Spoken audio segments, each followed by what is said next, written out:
It is funny seeing you here again. We meet like this. Take number 2. And I'm not just talking to my lovely guest here, I'm talking to all of you because Instagram, it decided to straight up cock block our IG live right when things were getting, I mean, things on a Cancel Me Baby are always interesting, but we were really getting into the, taboo of it all. We tried to do a live this week. And so we said, you know what, screw it. We're going to give people the real deal, the raw dog, as I like to call it, action and conversation. And so we're shooting for you, no holds barred, to really get into this today. And let me get you up to speed with a quick little intro in case you missed the shit show. Okay. So I'm here with the one, Alyse Breathes. She's known as Alyse Breathes. She's a spiritual mentor, very successful. I mentioned this in the live, but I did see her mentioned in Nylon magazine, basically giving tips to get rich, honey. That's what I'm talking about. That is like what I am trying to manifest. Alyse, help me for the love of God. CEO of Alyse Breathes. So the reason I'm having Alyse on today, again, it's a little bit different than our usual. She's going to give a spiritual sort of view. I feel like we get so in the nitty gritty of the petty, crazy, the divide and the confusion and the bullshit.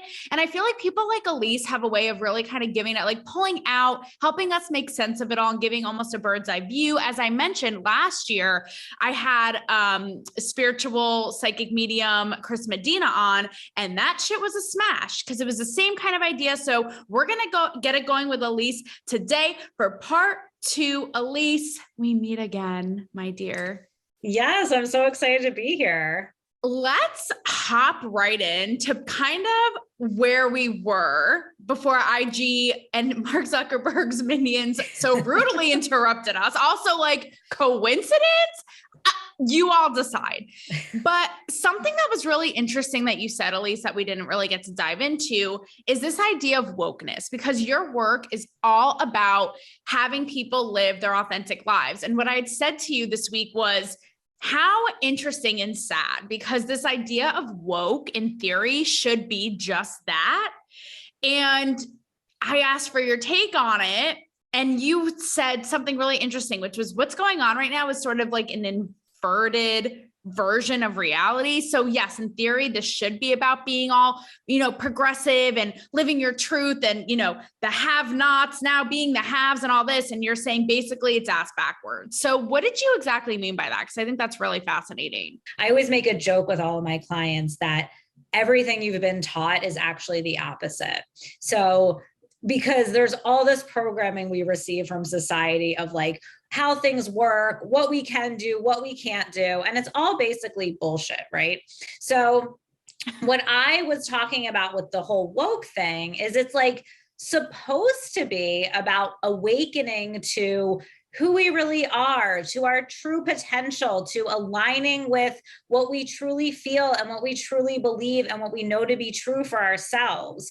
But it's kind of been inverted into, well, if you don't think these beliefs or think this exact way or acquiesce to what all of these people tell you to do, then you're not woke or you're not in the know. And it's kind of been taken and turned upside down to make people feel bad and guilty about who they really are. And then additionally, what I think has been going on is people kind of making each other feel bad or wrong for having certain beliefs. But like the reality of the situation is, for as long as time has gone on, people have had different beliefs, right?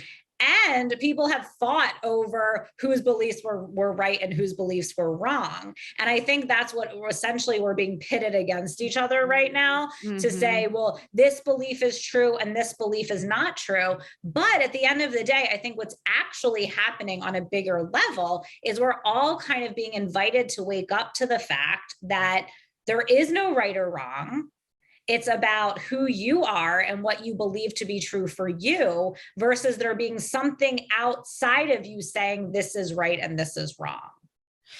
That is what is so interesting to me about people like you and people in the spiritual community. Like I often joke on my show that, my alter ego is a witch and I am just really fascinated by all of this. But I find it so interesting. And I had mentioned this week, how even politically, it seems like you guys aren't on one side or the other, but you seem to all really get your, it grinds your gears, this idea of whether it be thought control, like wokeness, some kind of bullshit going on right now. So what is it? Like, what is it that just pisses you off? Like, what do you think is that common thread that you guys are all like, this is not okay, and here's why? Well, to me, it's the coercion, right? So when we can see blatant manipulation of this is what you need to do or you're not a good person, right? That obvious manipulation and coercion into following a certain ideology or agenda that might not feel okay for you. Some people, that might feel aligned for them, and great, do what you want to do. But then to try to guilt people and make them feel bad for not following a certain way of thinking or a certain ideology, that's what I have a problem with, because that's manipulation, and that's trying to program people through emotional manipulation to do something that they don't want to do. And that I have a problem with. And welcome to Cancel Me Baby, just like that. I mean, that's the whole idea of the show, is to bring, no matter what you believe, no matter how unpopular your ideas are, or no matter how against the grain, to say it, to be true to it. And I feel like society is trying to tell us to do everything but, and what's so interesting is you hear skeptics and people say, well, what do you mean? Cancel culture isn't real. It's just accountability. Wokeness isn't, her eyes are like bulging out her head. Like, excuse me. But that idea, and I often talk about on my show, I'm like, what are you talking about? We're seeing it in institutions across, we're seeing it in education. We're seeing it in medicine. We're seeing it obviously in politics and pop culture. It's everywhere. So how has it gotten this far, and how, where does it go from here? Well, I think it's not that anything is actually happening much differently than it has been for hundreds of years. I think now people are actually realizing it. That's so fascinating. I think that we have been for a very long time, in my opinion, and kind of what I've surmised over the years of kind of tuning into what's going on. I do think that ever since the introduction of the television, that we have been being manipulated, even if it's just to buy a certain laundry detergent, right? There's a level of manipulation that has been going on for a very long time.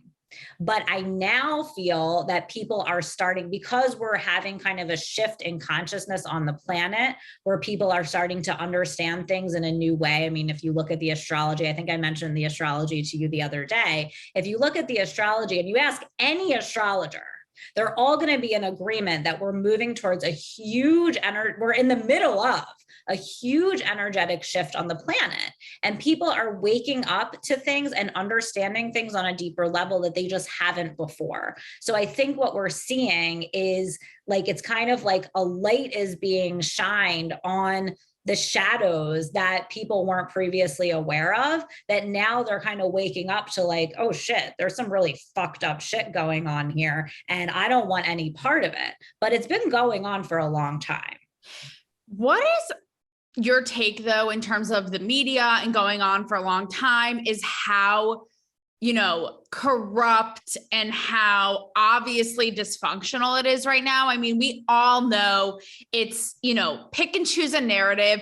Half the time, I don't even know what to believe. And I know from my experience, even though my work is in the pop culture realm, pieces that I've pitched that have really something to say and merit, but it doesn't fit their narrative, so they won't publish it. I mean, I've had it happen time and time again. I was just telling the story this week of when I pitched my piece about everything that went down, a Me Too story around Business Insider, Dave Portnoy, and again, wouldn't get picked up by anybody. Even before, when I was still in Hollywood, I pitched a piece about R. Kelly survivors, what they had told me intimately, and I was backing them up, being in their corner, no one would pick that up. And it's really sad. So why has that gotten to the point that it's gotten? That is because I know that's something too that really bothers you, is just how dysfunctional and biased and horrible the media is. Well, again, I think it goes back to control of information, right? So I think the way that whoever is really in charge, right, is wanting to control the narrative, is controlling the information so they can manipulate people into feeling a certain way, believing certain things. Right. And if what you're pitching or anybody is not in alignment with that narrative, or they can't change it to make it in line with that narrative, then it's not going to work for them. And sadly, I think that's what it's come to, is there's a certain narrative, there's a certain narrow view of reality that they want people to have. They don't want people to understand what their true abilities and capabilities are, what their true power is, because if people did truly understand that, then they wouldn't believe any of the shit that they're trying to put out. So they want people to be kind of stuck in this narrow way of thinking. So anything that's not really in alignment with that, they're not going to want to put out. You know, it's sad because so many people are feeling it. And I spoke this week, actually, I want to give a shout out to Super Connected Media and this mastermind class that I was a speaker, guest speaker for a Q&A. And I talked about how often, because of what you're saying, I feel like I don't fit in. I don't fit in the squeaky clean, you know, pop culture, entertainment news stuff I used to do. I don't fit in the left. I don't fit in the right. And it was so refreshing because so many people, I mean, it was almost 100 people in there, and they're all different entrepreneurs in media in different ways, but some work in foster care, some in, you know, women's health, some in, I mean, it's all over the map. And you wouldn't believe how many of them were like, I feel this on such a deep level. Like I feel like I don't fit in. I feel like I can't be heard. And this is getting a little philosophical and, you know, spiritual too. But I think a lot of us kind of, I know for me, I'll almost like, that's like the scene in the movie when you're like, why? Like in the rain, like on your knees. Cause I'm like, you know, why it feels like we're constantly, you know, going up this uphill battle. It's like we have something to say, but the climate is making it so hard. So a lot of spiritual people will often say, no, people like you know, you're here in this time for a reason, but it sure as hell feels like the cards are stacked against you. It just feels like hard. Well, I think also if you're trying to fit into that, whatever, like the media's way of doing things, yeah, you're not going to fit in because you are actually being authentic to yourself. You're not willing to sell out. You're not willing to just say what they tell you to say. You're actually looking for the truth. You're actually looking to tell a story and be authentic to what you know to be true for yourself. And that there is no space for that in the mainstream media and in that big media, whatever you want to call it, right? But I feel like at the same time, right now, we are the majority. Like they want us to think that we are not, but we really are. And like, that's why all of those 100 people were so refreshed by what you had to say, because they're like, I 100% agree with you, you know, and most people know that they might not fully know, but you can feel it because we're human beings and we are naturally intuitive, energetic, emotional beings. And you can feel, even if you don't know and you can't put your finger on it, you know, something doesn't feel right. Something doesn't smell right. Like we all have the ability to pick up on a vibe.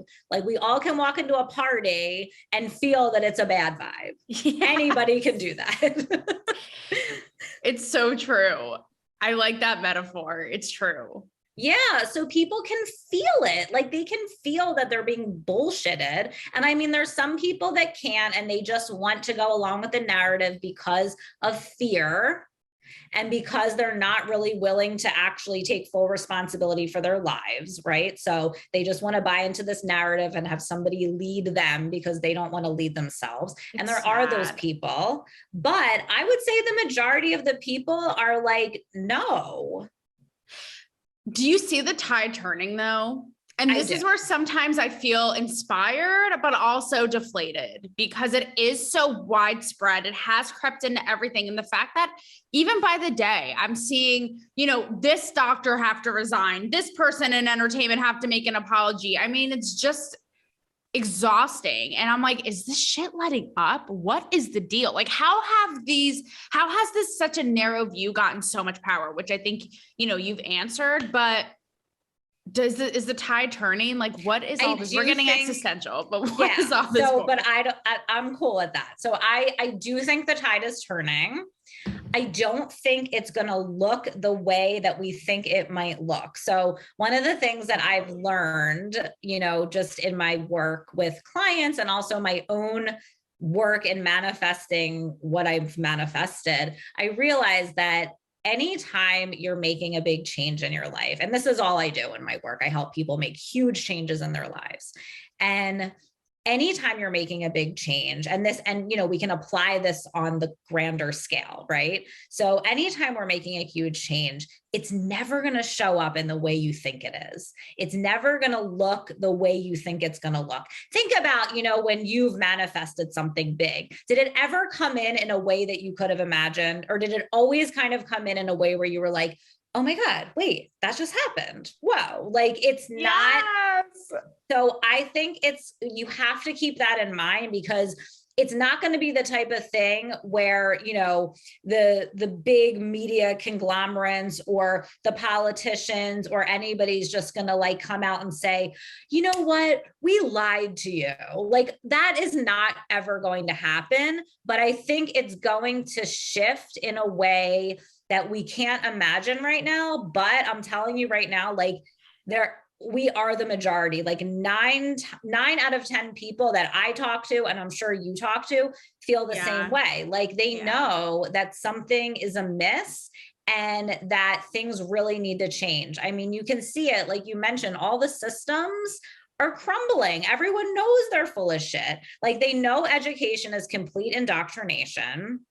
They know that the government does not have our best interests at heart and is knowingly lying to us about shit. Same thing with the healthcare system, the medical system. Like everyone knows that for the most part.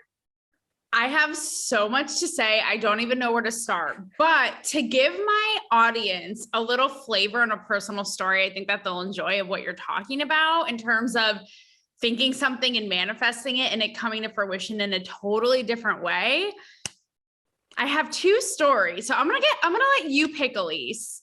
Okay. Should I tell my Playboy story or my Dave Portnoy story that happened this year? Because both are things that I manifested, but to your point, and the point that I want to make is they end up coming to fruition in a way that is actually not only what you didn't think, but that is better. For you, which is bananas. Yeah. Which one? A or you pick. The Playboy is really intriguing me. Okay. The Playboy. So I always had a dream I was always obsessed with Playboy and I don't know why, and I don't know how. And I've even joked in episodes, you know, when I was in high school, my friends on the cheer team got me a gag gift of like a Playboy logo, you know, poster from Spencer's Gifts. And, you know, I'm like 17, but, you know, basically fresh out of braces. And my parents are like, what's going on? But I was always like, loved the idea of women being so confident, stepping into their power, and all of this. So with a really crazy turn of events, I always knew somehow that I wanted to be in it. It was just a dream of mine. And crazy enough, I was a reporter for Us Weekly, got laid off because that's media. They always lay you off. I ended up taking this side gig that I did not want to do on the side. Turns out my editor, who for that side gig, I ran into him at a party a year or so later, and he tells me, hey, you know, I would go, what are you up to now? He's like, I'm at Playboy. That was crazy in and of itself. Again, I thought getting laid off was the worst thing ever. I'm alone in California. How am I going to support myself? Ends up twisting to that. And then what ends up happening is something that I never in 1 million years, I'm thinking like, oh yeah, I'll do a little picture in Playboy once. I ended up spearheading and a feature they've never done. And it featured me and 5 other female journalists. And it was on the heels of Me Too and this whole sexual, revolution thing. And it was really about breaking out of the boxes and being an intellectual, being, autonomous, and also, expressing yourself sexually. And obviously my whole work and my brand is always about freedom of expression and freedom of speech. So what have you, but I end up landing this 6-page feature about this very thing in Playboy's 65th anniversary issue dedicated to free speech. I mean, that shit you cannot write. And I'm in the play, they call it the playbook, but it's like big contributors, people. It's like, it highlights like 10 people in the beginning of the print issue. And I'm there because I pitched the idea. So I never in a million, in the Dave Portnoy story, I won't tell it. I'll save it for another time, but it's a similar thing. And it ends up, so I think about it in the larger context. Is this all bringing us to something even better that we have no idea? I completely agree with you. I think that's exactly what's happening. And, what I'm seeing and what I help people do is basically release all of the old shit, all of the old programming, all of the old trauma, so that you can literally create the reality you want to create. And the reason why I feel so passionately about that, not only because I love doing that, but also the way that I see it is that the more and more people who do that, right? The more and more people who stop subscribing to the system, who stop believing the programming, who release themselves from the matrix and create their own reality, that's what everybody's going to be doing. And all of that stuff is going to crumble, and it's already happening. I'm so glad that you brought up the matrix, because this is, if we were on Instagram right now, our phones just may implode in our hands. This is what we were talking about when, oddly enough, you started glitching and I could not, it was like ET phone home. I could not get a sign of you for the life of me. But I asked you this very thing. I said, people in the spiritual community will talk about programming in the matrix. And then that's where I think, to be honest, that's what I call the elephant in the room. Skeptics might be like, okay, here we go. What is this jibber jabber? What is this? And when I said conspiracy theory, yeah, that's when it glitched. That's when, exactly. So you were about to answer.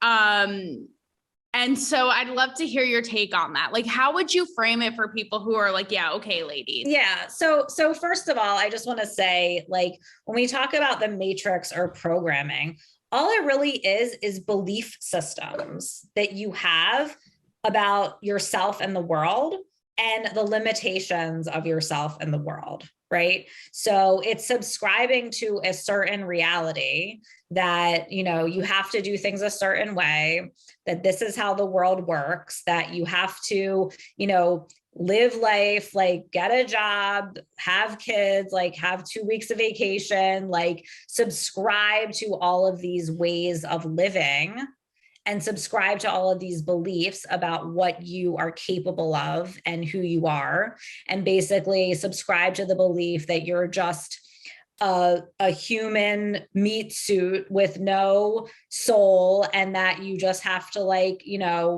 do what you have to do and be like kind of a cog in the system, right? So, which is totally not taking into account like who we really are, like a soul, an essence, like the non-physical reality, right? So when we say the matrix, that's what we say, right? Mm-hmm. And then when you bring the conspiracy theories into it, what I find really funny is that people get so triggered by this, right? When we say conspiracy theory, it's like people are like, oh my God, you're crazy. Yeah. And it's like, well, why do you have that reaction? Like, what is it that is triggering within you to make you have that reaction? Because all it is just ideas about things that may have happened in reality that are not acknowledged by the mainstream, that may or may not be true, right? Which objectively, there's really nothing wrong with that. We all know that we don't know the full reality of what's going on. I mean, that's pretty obvious. So I guess my question to somebody who would get annoyed at that would be, why does that annoy you so much? Like, I would what say is that bringing up within you? I feel like it's probably because it's a threat to, it threatens like the existence that we know, or what you would call the matrix, or you know what I mean? It's it like, threatens whoa, what's, their you know, idea of reality. But more Mhm. importantly, what I think happens for people is it threatens their idea of who they are. Because if what any of these conspiracy theories are saying is true, then it would mean that everything that those people believe about themselves in the world is not true, and they would have to take full responsibility for themselves and their decisions and really look at themselves. And people don't want to do that. So it's really interesting you bring this up, because here are my little notes. And later but we're just gonna go into it right now because you have brought this up.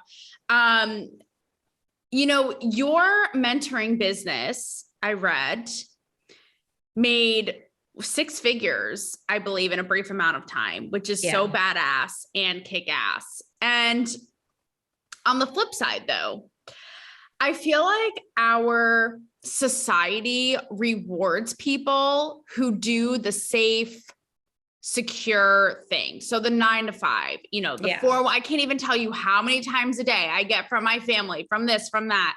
You know, what are you doing with your life? What is it? You know, my taxes are a fucking mess. Like, for anybody who's self-employed, may the force be with you, right? Like, kill me. So why is that? And do you see that changing? Because again, it's like, it's so odd, because I do follow so many spiritual people, and I feel like they always say, you know, the universe rewards you for following your path and doing what you love in life. But you know, I never am one to sugarcoat, like, being on this journey, it's so rewarding, but it is so hard. It is so hard every day. I'm in a Starbucks, I'm pitching, I'm this and that. Yet I feel like if you're at a soulless 9 to 5 desk job, you're rewarded that way. So what gives, you know? Well, you know, obviously you have to pick what you want to do, right? Because when you're at a soulless desk job, that literally is just, you're stuck, right? You're not growing, you're not challenging yourself, you're not finding who you really are. The reason why the entrepreneurial path, especially like the one that we're going down, right, where it's like you're really doing what matters to you. Yes. You are basically being forced to go down a personal growth journey, and you're being forced to really look at yourself and deal with your shit, right? Your shadows, the beliefs that you have about the world, the traumas that you've experienced. Like, when you go down that path, every day, have to face it. Yeah, every day. There's no other way. So yes, it's hard, but it's also like, I always would talk about this when I first had my kids, because they would be like, well, what's it like being a mom? And I'm like, it's everything. It's the worst fucking thing I've ever done. And it's the best fucking thing I've ever done. That's so funny. And it's the same thing with being an entrepreneur. Like, yeah, it's the hardest fucking thing I've ever done, but I've never been so happy in my life. And I've never felt this way ever before in my life. You know, like, it is completely, it's everything, right? But it's like the fullness of what life has to offer. And it also is a path to personal freedom. True. Amen to that. And that's the trade-off, right? Of not doing the safe, secure thing. Exactly. Yeah. I'm going to pivot a little bit, because I had mentioned this during the week, but I cracked up because your publicist, who's amazing, and I cannot wait to hang with her when she's down here in South Florida. She said that you would have much to discuss with all the BS going on in the entertainment industry, which is obviously my wheelhouse. Yeah. So before I get into, because you were also a school counselor for 10 years. So what's going on in schools right now with kids is really, you even mentioned it earlier, is really fascinating to me. Yeah. But before we get to that, let's talk about that. The BS in the entertainment industry. What do you mean by that, or feel about that? God, where do we even start with this? So, you know, I question a lot of like, what is actually real? Like, what are we being told that's actually real? Or that's kind of just like made up for whatever purpose that we don't know, right? So I think that's the first place I go with it. Where are we getting, like, for example, the thing that happened at the Oscars, right? We can just take that as an example. Looking at the reaction to that, right? Whether it was whatever reaction it was, right? Whether it was like, that was fake, that was real, good, yay, Will Smith is horrible, whatever the fuck people said, it caused this complete like uproar and distraction, right? So first of all, I say to myself, what are they trying to distract us from, right? Like, I don't know the answer to that question, but that's always what my little antenna goes up, because I'm just like, why, right? Why? Like, there's always a deeper meaning to it. So I always question when there's something like that that goes on that everybody's talking about, why? And I'm not saying I have an answer to it, but that's always where my mind goes when it comes to something like that. Do you think it was fake? Because I definitely think that it was real. I mean, he's been kicked out. Now he can't go to an Oscars for, I think, 10 years. He, all of this I hear is you. happening. I hear you. And I see that perspective. However, I have a hard time believing it was real. I do. And the reason why is because these are actors. This is a show. Like, I don't want that to be the case. And I hope that it's not. And I hope that you're right, that it was real, because that would make me feel better as well. But my mind automatically goes to that. And I don't know if it's my intuition. I don't know if I just am completely, what's the word? Just like desensitized and think everything's fake. Maybe that's true. I don't know. I'm not going to say that I'm right or wrong. I'm just saying that's where my mind automatically goes, is I just think, was it? We don't know. We're watching it on TV.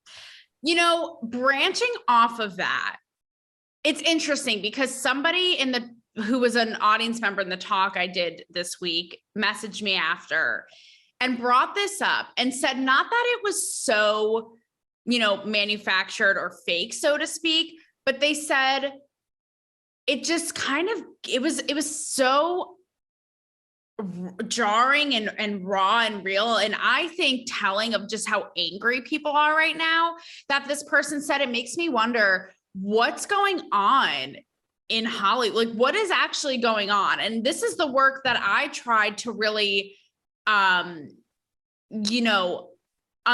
and show a different side of when I was actually in Hollywood on red carpets, talking to celebrities in a way no one else was, about things no one else was, being almost like a peer to them, showing them as, human.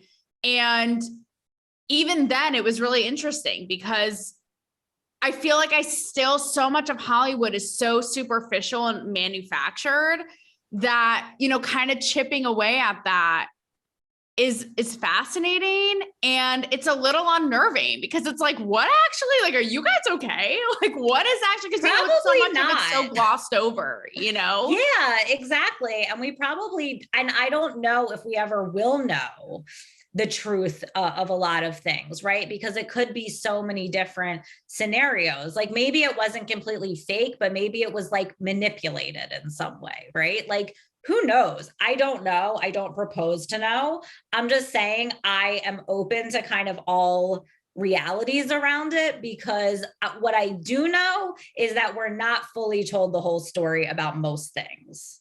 I do know that. And I do think there's a lot that is like hidden or manipulated, or we're told things for a specific reason. But with that specifically, I'm not saying I know. My first inclination was to say that it was fake. I don't want that to be the case, really. Like, I hope that that was actually real. So what would you say to someone, again, playing devil's advocate, whether it be in entertainment or the government or the media? And I hear you saying, it's manipulated or it's on purpose. What would you say to somebody who's like, I don't know, that's an awfully like a cynical way of looking at it? And do people really have the wherewithal and the planning of doing things so carefully like that for a purpose and a reason to manipulate? Do you know what I mean? Yeah, definitely. And you know, I think there's multiple layers to it, right? Like I don't think that it's just cut and dry, like everything is fake or everything has an agenda. I do feel like certain things do though, and I feel like there's a way where I also feel like, does it even really matter? You know, because at the end of the day, we're looking at this world stage, right? And we're watching this stuff.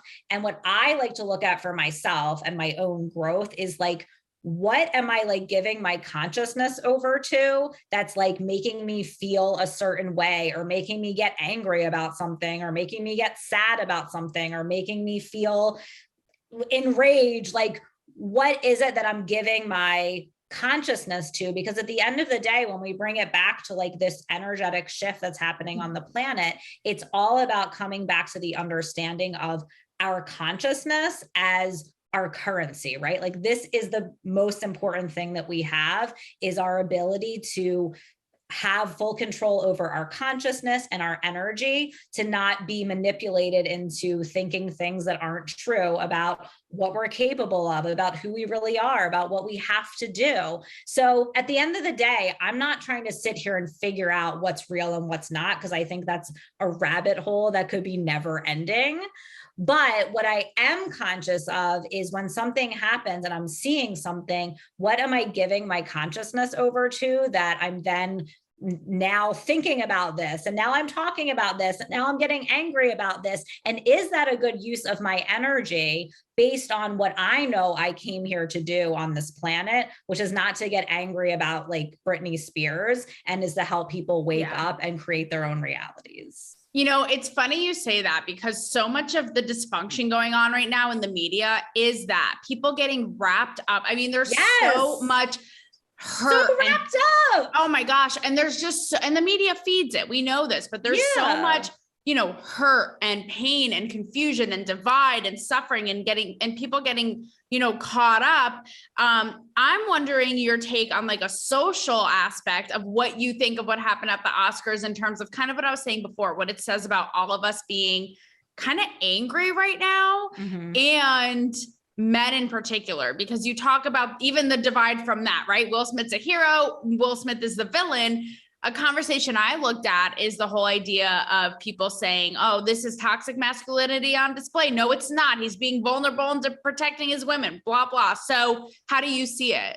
Right now, and first of all, I don't want to use the word toxic masculinity. I don't even feel like that's something I want to give energy towards. I think on a deeper level, what I'm tuning into is the idea of masculinity in general, right? And I think men right now are being pushed to the extreme a little bit to kind of look at themselves, because what we're seeing from a larger perspective on the planet is like this more activation of like the divine feminine, right? Where people are waking up to their intuition, their gifts and abilities, the energy that we can't see, but that we can feel, right? This is all divine feminine aspects.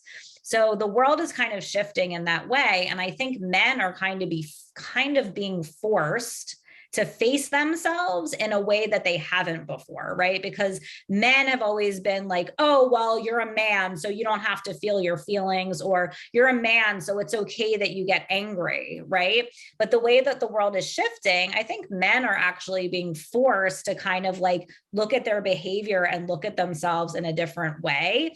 And, you know, for people to say that that was toxic masculinity, like, I feel like it's like, how many different fucking labels and names are we going to have for shit? Like, that's what I'm just like, God, like, how many different names, you know? Like, I was listening to a podcast and I had to turn it off because the woman was just saying all of this, like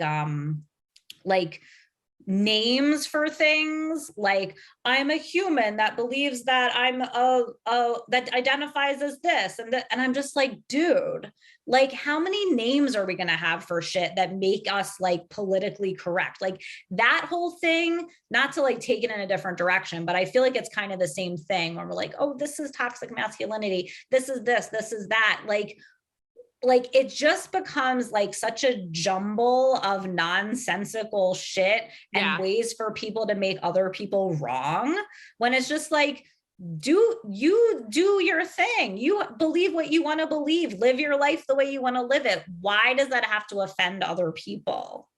It is. That's such a beautiful way of putting it. And that's why I always, jab at and make fun of those buzzy words like smash the patriarchy and toxic masculinity. I'm like, give me a break. Like, Yeah, and it's for exactly ridiculous. what you just said. It's like everyone has to label everything, and you're right. Now that I think of it, a lot of it is tied to like shaming or putting someone down or punishing or accountable, and all this. Right. And it's like, why do we need to shame people for not believing what you believe? Yeah. In essence, what that is really saying is you're projecting onto that person because you actually don't feel comfortable with what you believe and you're questioning it. So you're projecting that onto the other person saying, well, if you don't believe what I believe, then you're wrong. But really, it's an insecurity within yourself. Yeah, it's true. And, it's so funny from a social standpoint too, because the whole idea of masculinity, and then I'll finish us off with kids in schools, but it's so funny because it's so subjective. Like I have guy friends who are like, oh, I see. So, it's toxic masculinity, if it's not like Brad Pitt or this, you know what I mean? It's like, if you're attracted to the guy, then that's cool. Then that's okay. Right. That's hot masculinity. Right. But if you're not, that's then toxic. It's so funny. It's just also subjective. But I think that there's a point in that. My one guy friend said to me, he's like, so toxic masculinity is just men being men, like men being masculine, which I thought women like, but now it's like, you know what I mean? It's like, I can see how they're confused because they're like, what the fuck? Like just exactly. It's like everything is like a counteract or an opposite, or it's like just ways to confuse people and make them feel like they can't do anything because they don't want to offend someone. Right. And I actually think it's gone so far. I talked about this in my episode on the heels of what happened, that I feel like now on the other end of the whole toxic masculinity thing, it's like we're babying men and like they're falling apart like this. Like what is happening? Like case in point, it's like they're falling apart over here. Okay. So lastly, Alyse, let's talk about again, your work as a school counselor for a decade. And what is going on right now in schools? Because I'm vocal on my show about what these kids need to be and teachers should be concerned with and not. And again, this is totally polarizing and people have their different feelings. And it's actually, it's funny because when I spoke at that event this week, number one, I will say going into your earlier point about how most people are over like wokeness and all this, I'm always a little bit reluctant to say my truth because I know, again, it's against the grain and it's not the popular thing. So I'm speaking to a crowd of 100 and it's men, it's women, all different colors, different ages. And I can't tell you how many of them. Again, I was a little nervous. I'm like, I don't know how they're going to take this. And they thanked me. They're like, thank you. Oh my gosh. Yes, absolutely. Like they took to it. So you're right. I think that a lot of people are so over the bullshit, but one of them reached me, such a cool man, and said he actually had to take his kids out of schools because he didn't like what they were teaching them. All the wokeness, as he called it, it was just not. And I love how he put it so beautifully. It's like kind of what we were saying earlier. It's like the opposite of like having love in your heart. It's like this hostility and this, indoctrination, as you call it. So as someone who was in these schools, for a decade, how do you see it? What's happening right now? Well, really, what I would always come back to when I was working as a school counselor was the entire education system is completely broken. I mean, the way that it is even set up is really like setting kids up for failure, essentially. And it's also creating this paradigm of teaching kids to just follow and do what they're told, because that's essentially what they want kids to do, right? Is just do what you're told. Just do what you're told. And, and it's interesting because there is a level of like, as someone who worked in a school for a long time, there is a level of like, the kids there has to be a certain order, right? In order for things to work, right? Everyone just can't be running all over the place and screaming. Like there are reasons why there are rules in place and we follow them, so I get it. There's that level of that, and working with it firsthand, like you do have to have that, but there is a level of where you get rewarded for just following what you're told and doing what you're told and just being able to like memorize and recite information. And there's not really too much room for creative thought and finding solutions and your own gifts, right? Like what I would really want a school to do, and I have 2 kids who are in school, and what I would really want for my kids is for their gifts to be for their gifts to be acknowledged and what's the word that I'm looking for? Like activated, celebrated, right. and for them to be able to express them and grow their gifts and abilities, right? And there is absolutely no room for that in schools, right? And I know there's a lot of polarizing stuff going on right now and controversial stuff about like critical race theory and sexual stuff being taught in schools and all of that. I've read a lot about that. Obviously, that is highly concerning, right? But from a larger perspective, and I think this is more important, is education needs to be completely reimagined. Completely reimagined. There is no space for anybody to come out of an educational experience feeling like a true version of themselves. I've given this a lot of thought, right? Because I spent a lot of time in schools. It needs to be completely reimagined where we are like fostering the individuality and creativity and gifts and abilities of each individual student. And we're teaching them how to deal with their emotions. This is the biggest problem that I have with school in general, is that we are human beings. We are emotional creatures. This is how we are built, is we have emotions. And that's how we know things, is through our emotions. There is nothing in schools that teach you anything about how to deal with your emotions, what your emotions are, how to cope with them, what they mean, and how to process them.